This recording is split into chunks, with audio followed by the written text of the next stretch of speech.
Эфир абхазского телевидения продолжает русская служба новостей. И в начале выпуска коротко о главных темах.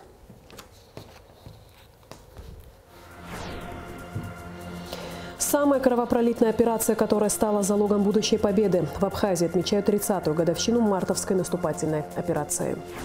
Пути решения сложной демографической ситуации в республике обсудили в Центре социальных исследований при президенте Абхазии.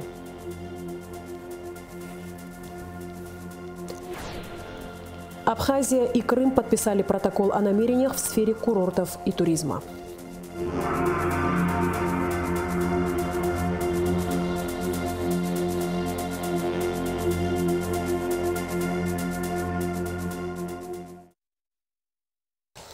15 и 16 марта – одна из самых скорбных дат в новейшей истории Абхазии. 30 лет назад, в ночь на 16 марта 1993 года, началась наступательная операция по освобождению Сухума. 222 погибших, сотни раненых, 23 бойца пропали без вести. Тела многих из них удалось найти только после войны. Таков итог неудачной операции, которая все же стала залогом будущей победы. 16 марта проходят памятные мероприятия по всей стране. В Сухуме они традиционно начались в Парке Славы, где состоялась церемония возложения цветов к мемориалу погибшим в Отечественной войне народа Абхазии. В ней приняли участие вице-президент Бадрагунба, премьер-министр Александр Анкваб, посол России в Абхазии Михаил Шургалин, члены правительства, ветераны войны, добровольцы, депутаты парламента, общественность. Мартовская операция – одно из самых трагичных событий в летописи Отечественной войны народа Абхазии. Ни в одном бою наша армия не несла столь ощутимые потери. 3 суток абхазские отряды сражались за освобождение столицы. В те дни погибли более 200 бойцов, несколько сотен человек получили ранения, больше 20 пропали без вести. Ежегодно в эти холодные мартовские дни по всей республике проходят памятные мероприятия. Возложить цветы к мемориалу в Парке Славы приходит множество людей. Арзамет Тарба погиб, когда прикрывал из танкового пулемета, снятого с БМП наших ребят, которые гранатометами пытались остановить танки. Прекрасный парень был, 21 год. Первый бой принял и ничего не боялся. Крик умирающей птицы. И все. Когда вышла газета «Бзып» с Заирой Свижба статьей, 3 суток на том берегу. И вот там как раз было написано, что он погиб 17 марта. А сейчас я читаю Автогарский, он говорит, что 18-го.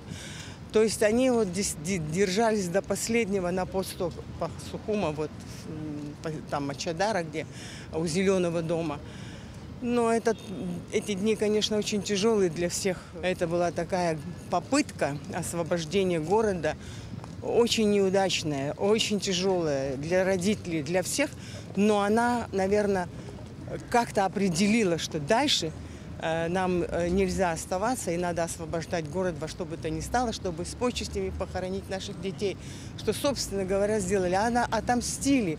А мщение – это победа, это наша независимость, это наша свобода. В ночь с 15 на 16 марта абхазские бойцы форсировали Гумисту и овладели стратегически важными высотами близ Сухума. Отряды должны были при поддержке авиации и морских катеров прорвать оборону противника и развить дальнейшее наступление по освобождению столицы. Но выполнить поставленную задачу оказалось невозможно. Бойцов со всех сторон окружил враг. Выстрелов ни одного не было, так реку перешли. Мы уже там в глубине, в домах, нас снайпера достали, где погибло очень много наших именно ребят с отряда. И так по всему фронту погибли очень много ребят. Я был ранен, и не то что ранен, даже, как считали, погибшего. Я там пролежал всю ночь, выползал как мог. Ну, хотелось перейти, не то что жить, остаться, а просто перейти на ту сторону, чтобы не быть без вести пропавшим. Вот я через реку воду выпил, мало силу дала. Пани Старика немножко унесла. Был в бронежилете, об камни бился. Потом ребята там уже в амбулаторию, оттуда в Афон монастырь. И в Афон монастырь попал к врачам, где был оперирован, сняли пулевые ранения, пули. Как остался жив, снова вернулся на фронт. Историкам еще предстоит дать детальную оценку мартовским событиям, но бесспорно одно – они стали важным этапом в Отечественной войне народа Абхазии. Султан Сосналиев по-военному кратко, но справедливо дал оценку тому бою. Данная битва была основой дальнейших побед. Я очень хорошо помню настроение султана Асланбековича в эти дни. Я уже не говорю о Владиславе Георгиевиче, потому что если султан отвечал за бойцов, то Владислав Георгиевич отвечал за весь народ. И его состояние было очень тяжелое. Но я еще раз повторяюсь, этот день, эти дни, вернее, были началом победы. Конечно, я хочу пожелать всему абхазскому народу, чтобы не только подобных дней, близко похожих дней не было, чтобы мир и покой был на этой земле. Народ Абхазии заслуживает самое лучшее. И самым хорошим подарком будет это то, что мы эту победу отстоим. 222 воина, которые пересекли Гумисту той тревожной ночью, ушли, как оказалось, в вечность. О мартовском наступлении сложены песни, написаны статьи, рассказы и стихи. Солнце об сны в Гумисте утонуло в эти кровавые дни. Но время приходит, вставай, отчизна, солнце свое верни. Близится буря гневная, кровью набухла трава, и в ожидании страшного вихря кружится голова. Зреет время праведной мести, справедливого дележа. Никуда не уйти им, не деться этим демонам грабежа. Без насилия им жизни в радость, без наживы им свет не мил. Но наступят минуты черные для разбойников и громил. Мы догоним, мы наверстаем все упущенные года, и вернется все, что казалось нам утраченным навсегда. Как нам рассказывала наша классный руководитель она нам говорила, ее родной брат воевал, и он получил большое ранение, когда он пришел домой. После его мать легла на порог и сказала: если ты меня уважаешь и любишь, ты не перейдешь этот порог. А он перешел порог, обцеловал ее, сказал: прости, мама, но я пойду воевать. Спасибо им за то, что они принесли победу, за то, что мы сейчас ходим здесь, радуемся, улыбаемся, и то, что светит так солнце постоянно. Март 93-го навсегда остался в истории абхазского народа скорбной датой. Но наши герои живы, пока мы помним о них и чтим то, за что они отдали свои жизни. Эсма Голанзе, Алексея Гухава, Абхазское телевидение. В день 30-й годовщины мартовской наступательной операции по освобождению Сухума Госкомитет по делам молодежи и спорта провел акцию памяти. Молодежь и ветераны войны, непосредственно принимавшие участие в мартовской операции, возложили цветы к памятнику бойцам Сухумского батальона.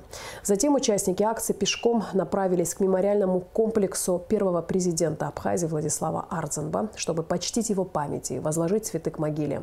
Собравшиеся минутой молчания почтили память погибших бойцов. Школьники прочли стихи о войне, ветераны поделились воспоминаниями. На экране, установленном у подножья мемориала первого президента Абхазии Владислава Ардзенба, была показана видеохроника событий марта 1993 года.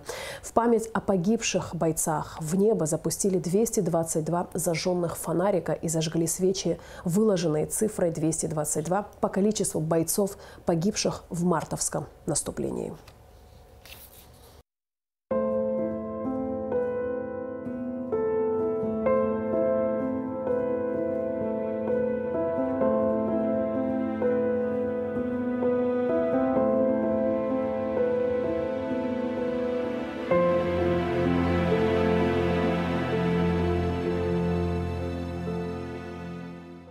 «222 человека сложили головы за ваше будущее, за нашу историю, за нашу землю». Но в этот же период на Восточном фронте сражались тоже наши бойцы, и там погибали люди. Среди погибших на Гумисте многие были без вести пропавшими, считались много лет. Все это болью отражалось в сердцах наших матерей, наших братьев и сестер, наших отцов, которые рано очень посидели.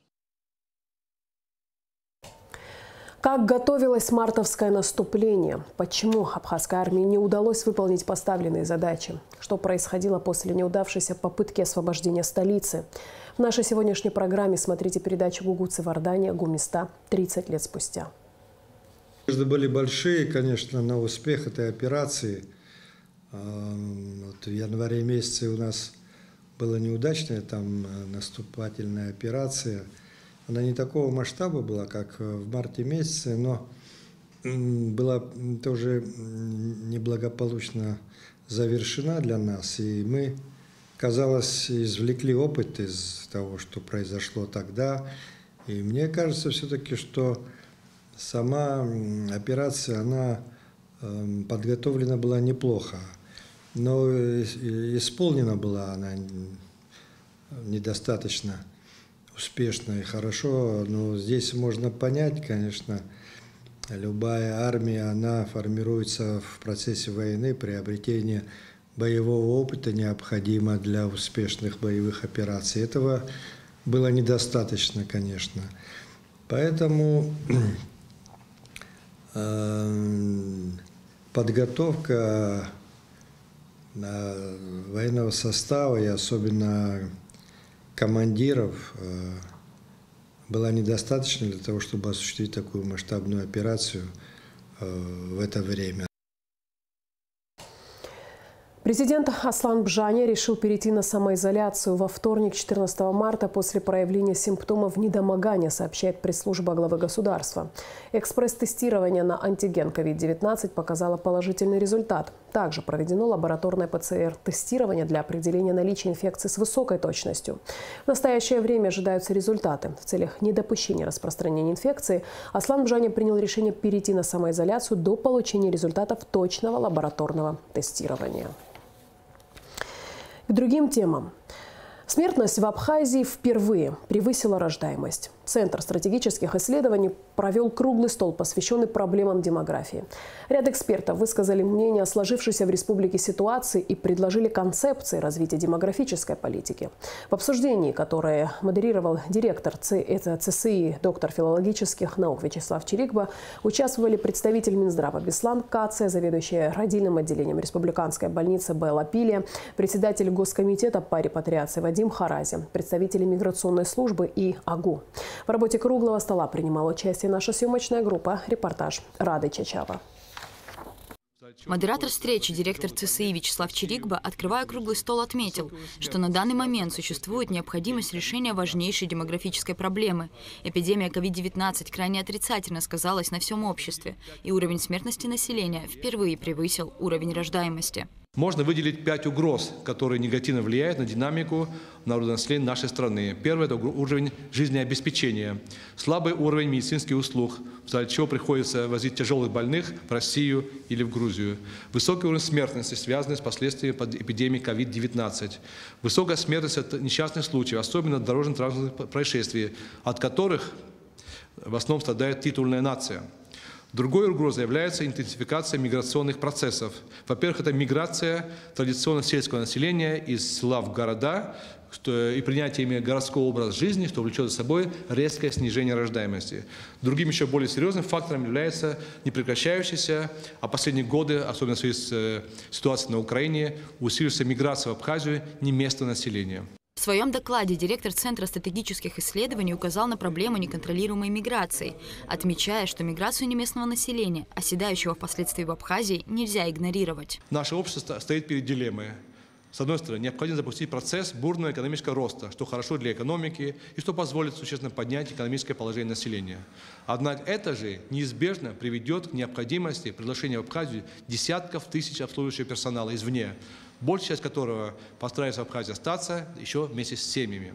В результате сильно изменится этнический состав населения со всеми поистине плачевными для государства образующего этноса последствиями. Заместитель начальника миграционной службы Эдуард Гамисони в ответ парировал, что на территорию республики чаще всего приезжают именно трудовые иммигранты. И цифра их в основном, вот я анализ сделал за 5 лет, в среднем до 4000 постоянно их здесь находится. В основном это из Средней Азии.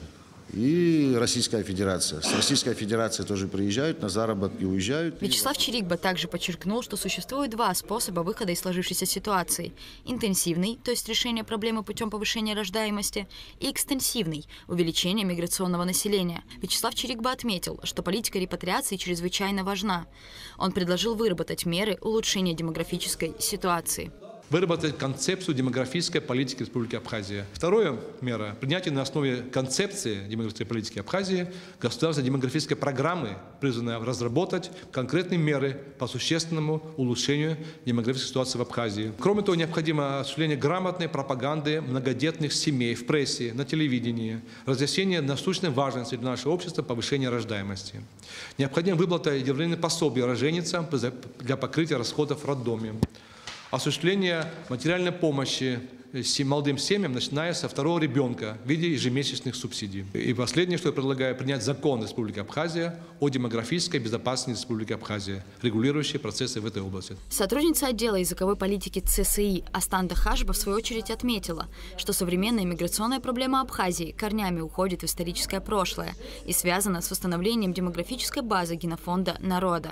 Насильственные выселения местного населения в Османскую империю и дальнейшая политика царской России привели к серьезным этнодемографическим изменениям. Астанда Хашба также подчеркнула, что в республике наблюдается значительное падение уровня естественного прироста населения. Естественный прирост в 2017 году составлял плюс 449 человек, а к 2022 году минус 336. Показатели рождаемости среди городского и сельского населения различны. Также среди городского населения с 2017 года по 2021 год наблюдается спад рождаемости. Было плюс 126, ныне минус 529. Сельское население плюс 323, это в 2017 году, в 2021 году минус 146. В рамках проблемы демографии спикеры затронули институт семьи, указав на количество разводов в республике. Астанда Хашба рассказала, что официальные данные могут не отражать действительную статистику. Однако, по ее словам, количество разводов и процент населения, не состоящего в брачных отношениях, также напрямую влияют на демографию республики. Главным фактором влияния института семьи на демографическую политику традиционно называется многодетность. В Абхазии многодетной считается семья, имеющая 3 и более детей. Астанда Хашба отметила, что в середине 20 века многодетные семьи составляли значительную часть населения. Для современной Абхазии характерно резкое преобладание малодетных семей. Если среди городского населения преобладают семьи, состоящих с 2 детьми, то есть, что означает нулевой прирост населения, в селе 3-4 ребенка. Это простое воспроизводство. Председатель Государственного комитета по репатриации Вадим Харази рассказал, что фонд ежегодно выделяет 50 миллионов рублей на субсидии семьям за рождение 3-го и последующего ребенка. В 2021 году мы выплатили 36 миллионов 500 тысяч. В 2022 году мы выплатили 42 миллиона 500 тысяч. В этом квартале у нас 5 миллионов 300 тысяч. Мало того, и мы изыскали деньги, мы вышли в кабинет министров с предложением, нас услышали. Мы еще 40 миллионов средства изыскали. Это за единовременную выплату 50 тысяч за рождение 2-го ребенка. 3-й и последующий ежемесячно будут получать. 4-й последующий ежемесячно будут получать 10 тысяч рублей. В течение какого времени? 10 тысяч в течение года. Вадим Харази отметил, что на репатриацию соотечественников негативно влияют и юридические аспекты. Чтобы получить гражданство Абхазии, по закону необходимо отказаться от любого другого гражданства, кроме российского. В условиях отсутствия мирового признания на это согласны немногие. Стоит отметить, что часто, касаясь вопросов показателей рождаемости в стране, говорят о жительницах, решивших рожать за пределами Абхазии. Заведующая родильным отделением республиканской больницы Белла Пиля рассказала, что многие будущие матери в действительности уезжают на роды в соседние страны, чаще всего в Россию. Однако, по ее мнению, этот факт не отражается радикальным образом на демографической ситуации. У нас создана пренатальная комиссия. И по решению пренатальной комиссии, может быть, 1 или 2 за год мы отправили на роды в Москву, в учреждение самого высокого уровня народоразрешения по особым показаниям со стороны матери или по особым показаниям со стороны плода. То есть в нашем учреждении мы стараемся всю возможную медицинскую помощь в плане акушерства и гинекологии оказывать на месте. Белла Пиля также подчеркнула, что родильное отделение полностью оснащено необходимой аппаратурой и укомплектовано кадрами. Обсуждение столь важной темы, как демография, не могло обойтись без дискуссии о законе о здравоохранении, согласно которому прерывание беременности на территории нашей страны законодательно запрещено. Белла Пилия подчеркнула, что поддерживает данную инициативу, принятую еще в 2015 году. Я крайне противник абортов в любом их виде, потому что это абсолютно варварская операция. Депутат парламента первого созыва Нателла Акаба в свою очередь подчеркнула, что медицинские показания к прерыванию беременности необходимо учитывать. Если ребенок, плод, который там находится у матери, что у него какие-то патологии серьезные. И такого ребенка рожать это ничего хорошего не даст. А если там какие-то такие неизлечимые. И еще второй, такой вот мы просили учесть такое обстоятельство, что может быть по социальным показаниям тоже. Начальник управления лечебно-профилактической помощи Министерства здравоохранения Абхазии Беслан Кацай рассказал, что основные силы системы здравоохранения направлены на оздоровление нации и увеличение продолжительности жизни. Для того, чтобы в том числе и реабилитационные центры создавать для продления жизни человека, для того, чтобы адекватно обеспечить и родовспоможение, эту службу и все остальное, нужны очень дорогостоящие, высококачественные составляющие для этого. Поэтому система здравоохранения и Министерство здравоохранения в частности всегда было за то, чтобы увеличивать по возможности всегда бюджет системы здравоохранения. Потому что именно в условиях Абхазии это никогда не будет перебором. Также Беслан Кацай отметил, что для повышения рождаемости необходимо создать все социальные условия для женщин. Психоэмоциональное состояние самих женщин, то есть общий уровень тревожности, нестабильность, неспокойствие и так далее, это все влияет в том числе и, допустим, на возможность физиологического зачатия, если уж говорить по-медицински. Поэтому весь комплекс задач должен быть нацелен на том, чтобы по большому счету создать условия и в этом плане убедить женщину в том, что она может спокойно рожать детей. Для улучшения демографической политики в республике, по мнению участников встречи, необходим планомерный и консолидированный подход к решению существующих проблем. Рада Чачава, Михаил Братухин, Абхазское телевидение. Сотрудники УГАИ и МВД продолжают рейдовые мероприятия по профилактике и предупреждению правонарушений на дорогах республики. Об этом в материале пресс-службы Министерства внутренних дел. Вот уже несколько месяцев по приказу министра внутренних дел Вальтера Будба сотрудники милиции работают в усиленном режиме. Рейдовые мероприятия по профилактике и предупреждению правонарушений на дорогах страны проводятся ежедневно. И ежедневно сотрудники милиции выявляют случаи вождения автомобиля в нетрезвом состоянии. Ход профмероприятий по всей республике контролирует заместитель министра внутренних дел Беслан Чкадуа. Патрульные экипажи выезжают на рейды с оперативным составом. Особое внимание уделяется автомобилям без госномерных знаков, а также с тонированными стеклами и отсутствию ремней безопасности. Сотрудники Государственной автомобильной инспекции Республики Абхазия в своей работе продолжают выявлять водителей, применяющих на транспортных средствах запрещенную тонированную пленку. Министерство внутренних дел Республики Абхазия напоминает о том, что за повторное нарушение статьи 116 части 2 в течение года водитель подлежит лишению водительского удостоверения.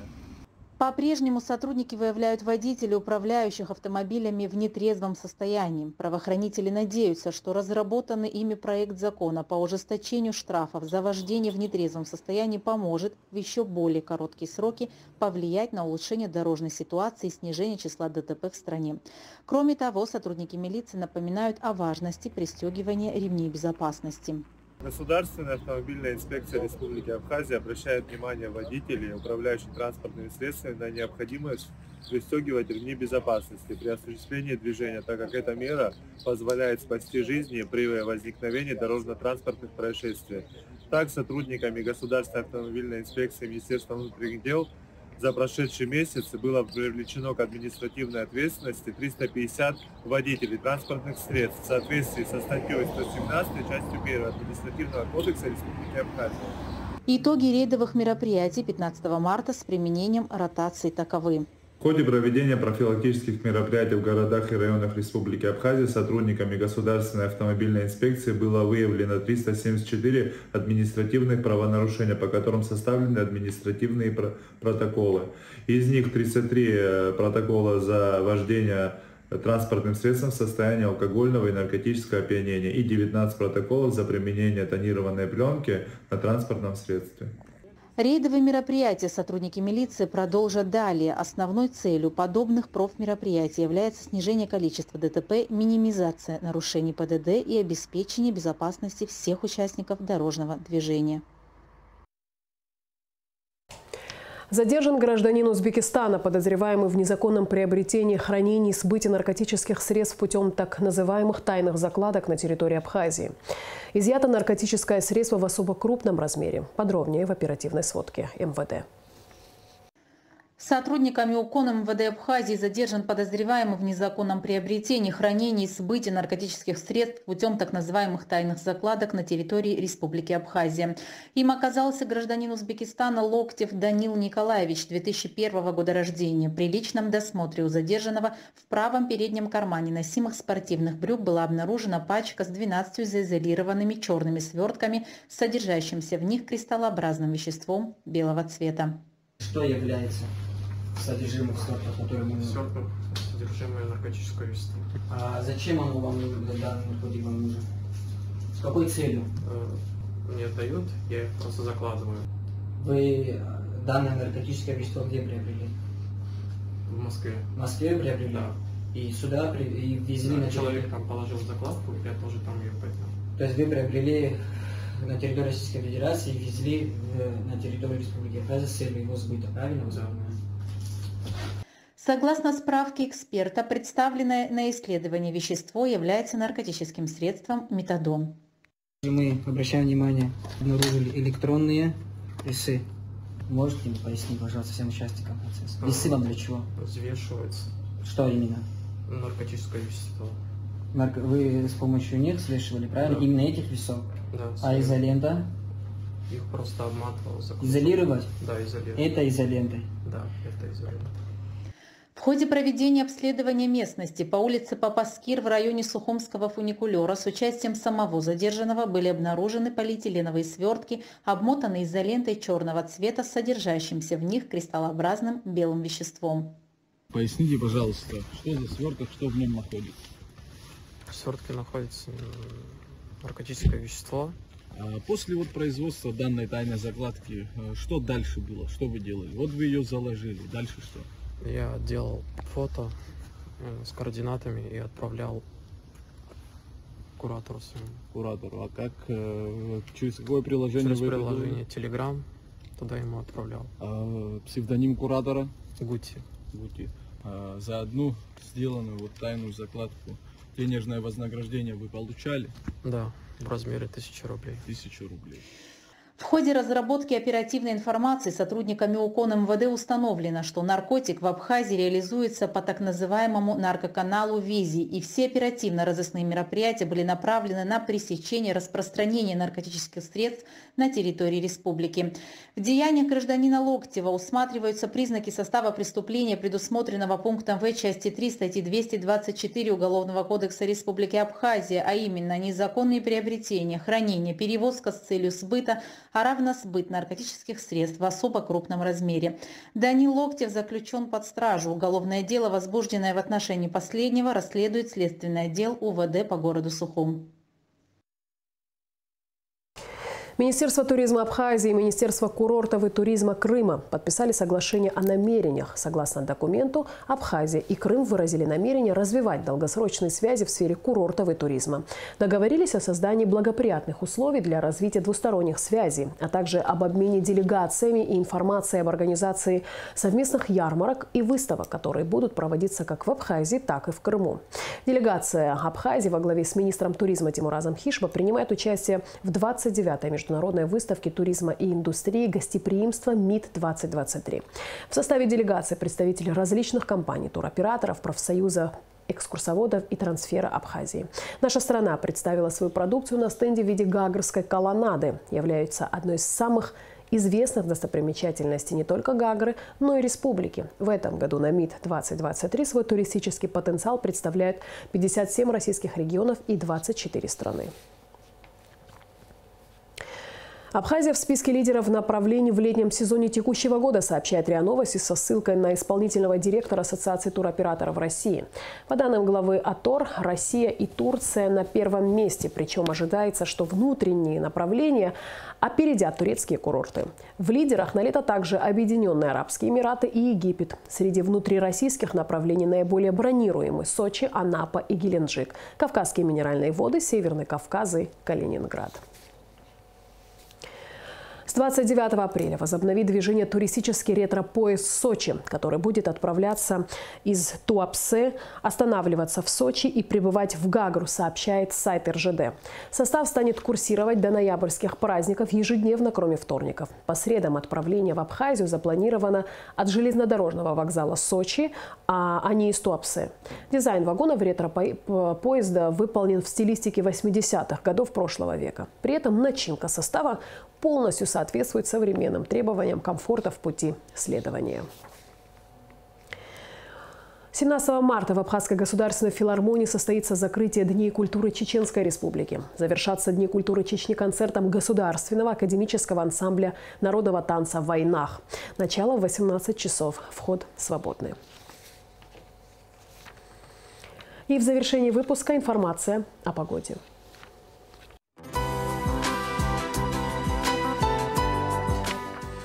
По сообщению гидрометцентра, в пятницу, 17 марта, на территории Абхазии ожидается пасмурная погода. С ночи и до полудня дождь, туман. Температура воздуха ночью плюс 5-10, днем 12-17 тепла. Температура морской воды плюс 9.